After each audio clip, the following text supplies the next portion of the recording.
বাজে এখন সন্ধ্যা ৬টা। আমি জাস্ট বাড়িতে ঢুকলাম, ঢুকেই আগে জানলাটা খুলে দিচ্ছি।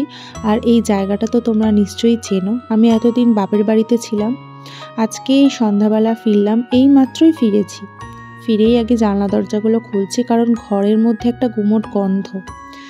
বেশ ২-৩ দিন ধরে না তোমাদের সাথে আমি কোনো ভিডিও শেয়ার করতে পারিনি, তার কারণটা তো তোমরা নিশ্চয়ই জানো। মামামের শরীরটা ভালো ছিল না। তো যাই হোক, আজকে এখন অবধিও একটু ঠিক আছে। তো আমি বাড়িতে ঢুকে হাত পা ধুয়ে আগে জানলা দরজা খুলেছি, এরপরে আমি ফ্রেশ হব। আর ঘরটা একটু অগোছালো আছে, কারণ আমি ছিলাম না, তো ঘরের কাজকর্ম সেরকমভাবে তো কিছুই হয়নি। এই যে এইটা আমি না খাটের ওপরে উঠিয়ে রেখে গেছিলাম, এই যে বসার জায়গাটা, কারণ যদি জোরে বৃষ্টি হয় জানলা থেকে জল ঢুকে এটা ভিজে যেতে পারে, সেই জন্য। তো আগে আমি ফ্রেশ হয়ে নিই, তারপরে বাদবাকি সমস্ত কাজ করব। যতক্ষণ আমি ফ্রেশ না হচ্ছি না আমার ভালো লাগছে না। তো ফ্রেশ হয়ে এসেই ফার্স্টে আমার কাজ হচ্ছে আমার বিছানাপত্রগুলোকে গোছানো। হ্যাঁ, তার আগে কিন্তু আমি মাম্মামকে খাইয়ে দিয়েছি, কারণ ওর খাওয়ার টাইম হয়ে গেছে। ওকে খাইয়ে আমি এসেছি ঘর পরিষ্কার করতে।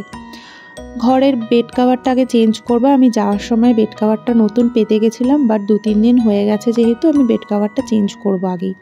তো এখানে আমার কোনো বেড কাভারই পছন্দ হলো না, তো ভাবছি খাটের বক্স থেকে একটা বেড কাভার বার করে নিই।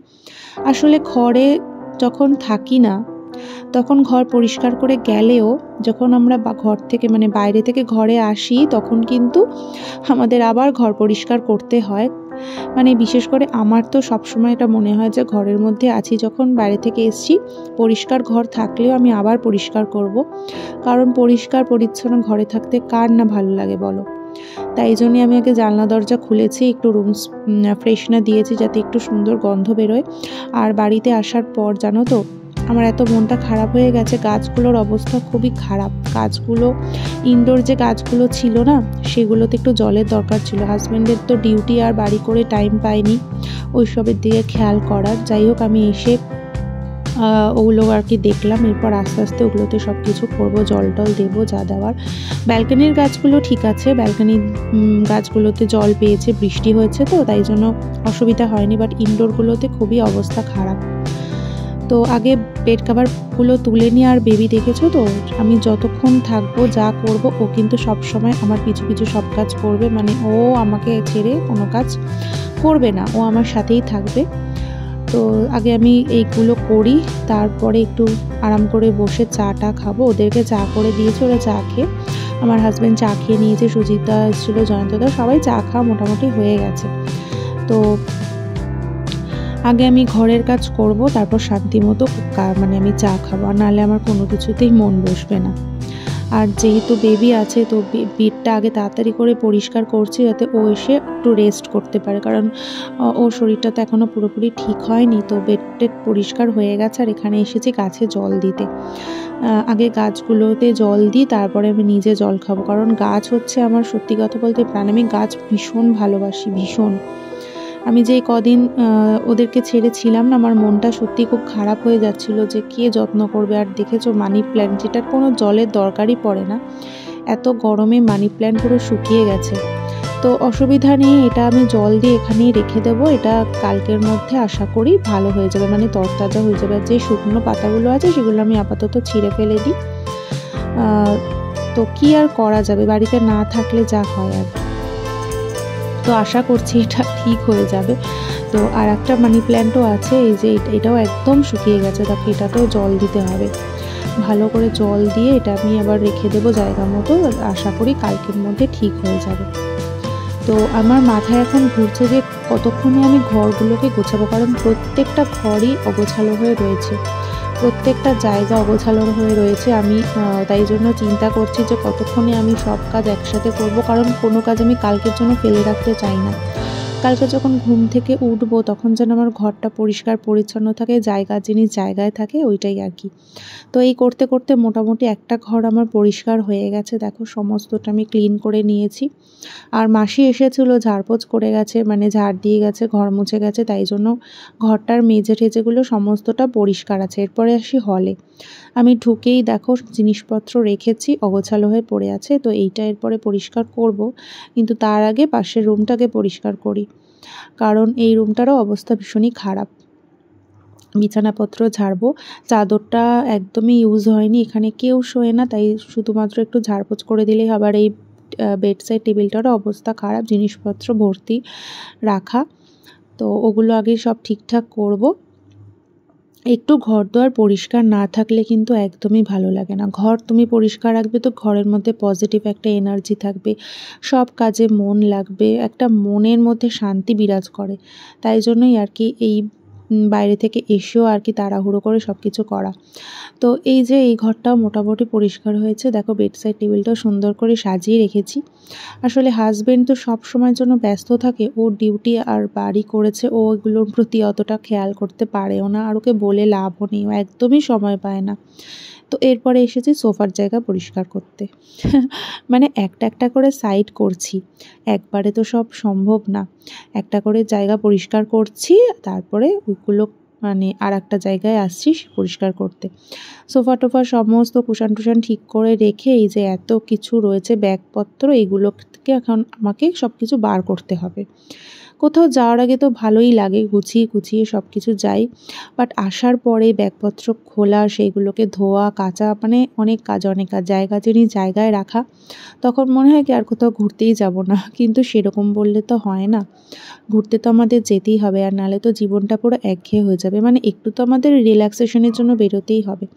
আর এইবারে বাপের বাড়ি গিয়ে তো আমি একটুও শান্তি পাইনি, মামাটাকে নিয়ে আমি সারাক্ষণ ঘরের মধ্যেই ছিলাম। বাড়ির সবার মন খারাপ ছিল, কি আর করা যাবে, বাচ্চা মানুষ, শরীর খারাপ তো আর বলে কয়ে আসে না।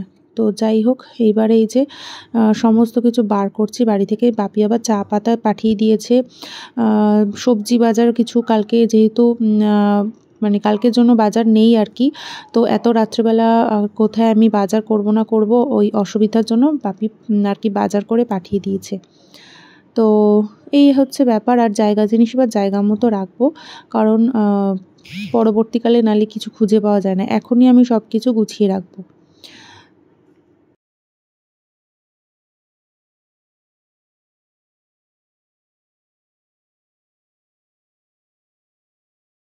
ঘরের সব গাছে জল দেওয়া হয়ে গেছে, এরপরে রান্নাঘরে এসেছি। রান্নাঘরেও একটা ছোটো মতো মানি প্ল্যান্ট রাখা ছিল, সেইটা তো দেখলাম অবস্থা খারাপ, তো সেটাতেও জল দিলাম। আর রাবার প্ল্যান্টের পাতাগুলো তো একদম নেতিয়ে গেছিলো, তো ওটাতেও জল দিয়েছি, মানে সবগুলোতেই জল দিতে হয়েছে, তো কি আর করা যাবে। তো এখন এই যে যে বাজারগুলো নিয়ে এসেছি সেগুলো এখন ধুয়ে টুয়ে সব পরিষ্কার করে রাখছি, যাতে সকালবেলায় কাজ একদম হালকা থাকে। রাত্রিবেলা যতটা পারছি কাজ এগিয়ে রাখছি, এরপরে মাম্মামের খাওয়ার বসাবো, আমাদের রুটি করব, তবে দেরি আছে, আমাদের খেতে খেতে অনেকটা রাত হয়ে যাবে, আর বেবিকে তাড়াতাড়ি খাইয়ে দেব। ওর ভাতটা বসালেই হয়ে যাবে, সেদ্ধ ভাতই করবো আজকে ওর জন্য। আর দেখেছো ও আমার পেছন পেছন ঘুরছে, মানে এত বায়না করছে যে ওর সাথে এখন খেলতে হবে। তো আমি সত্যি কথা বলতে আমি আসার পর এক ফোঁটা ওকে টাইম দিতে পারিনি, ওকে বারবারই ভোলাচ্ছি হ্যাঁ খেলবো খেলবো খেলবো, বাট আমি ওর সাথে এক ফোঁটাও খেলতে পারছি না, কারণ এই যে চা খাওয়া হয়েছে, বাসনপত্রগুলো এখন ধুচ্ছি, এগুলো ফেলে রাখলে অনেক রাত হয়ে যাবে, তাই জন্য আমি ওকে বুঝিয়ে বাজিয়ে ওই ঘরে পাঠিয়ে দিচ্ছি, আর আমি যতটা পারছি কাজ গুছিয়ে রাখছি, কারণ বুঝতেই পারছো কাজ ফেলে রাখলে না সেই কাজ আর কাজের মতো হবে না, একদম পড়েই থাকবে। তো এরপরে সব কিছু ধোয়া টোয়া কমপ্লিট হয়ে গেছে, মামামের খাবারটা বসাবো। আর ওইদিকে আমি জামা কাপড় ছেড়েছি, মানে ওয়াশিং মেশিনটা ছেড়েছি, জামা কাপড় ছেড়েছি বলছি, দেখেছো মাথাটাও গেছে কাজের তাড়নায়। ওয়াশিং মেশিনটা ছেড়েছি, ওখানে জামা কাপড় দিয়ে দিয়েছি, কারণ প্রচুর জামা কাপড় জমে গেছে। আর বেড কাভারগুলো এত রাত্রে ধুচ্ছি না, ওটা কালকে সকালবেলাই ধোবো, কারণ মেলার জায়গার অসুবিধা, আর সকালবেলায় ওগুলো হয়ে যাবে। আর যেগুলো মোটামুটি ছোটো জামা কাপড় আছে ওগুলো এখন ধোয়া হয়ে গেলে আমি স্ট্যান্ডে ঘরের মধ্যে মেলে দেবো, কারণ বেবিরও অনেক জামা কাপড় রয়েছে, তো ছাদ ভর্তি হয়ে যাবে নাহলে একসাথে যদি আমি কাচি। তো তাড়াতাড়ি করে ওর খাবারটা বসিয়ে দিই, খাবারটা হয়ে গেলে ওকে খাইয়ে দেবো আর আমাদের জামা কাপড়গুলো মেলবো, তারপরে বাদবাকি আর যা কাজ আছে করব। আর এদিকে মামামের মনটা একটু খারাপ, আসার পর থেকেই না ও একটু কান্না কান্না ভাব, মানে ও মিম করছে, মানে আমার বোনের কথা ওর খুব মনে পড়ছে। তো কি আর করা যাবে, আর আমি ওকে বুঝিয়ে বাজিয়ে বলছি যে বোন অফিসে গেছে, আসবে, এক্ষুনি আসবে, এইভাবে ওকে ভোলাচ্ছি, কিছু তো করার নেই। তো আসার সময় আমি আবার কি বলতো, চার্জারটা ফেলে এসেছি, তো মা ফোন করেছে, তখন আমি অলরেডি অর্ধেক রাস্তায় পৌঁছে গেছি। আসলে না মাথার কাজ করে না, ওই তাড়াতাড়ি বেবিকে নিয়ে বাড়ি পৌঁছাতে হবে, আর সাঁতরাগাছির ওইখানে এতটাই ভিড় হচ্ছে না, রাস্তায় জ্যাম, যে তাড়াতাড়ি করে আমি ভাবছিলাম যে কখন বেরোবো আর কখন পৌঁছাবো, কারণ ওকে নিয়ে বেশিক্ষণ ট্রাভেল করতে আমি চাইছিলাম না, মানে অনেকক্ষণ রাস্তার মধ্যে দাঁড়িয়ে থাকলে আমি জানিও ঘ্যান ঘ্যান করবে।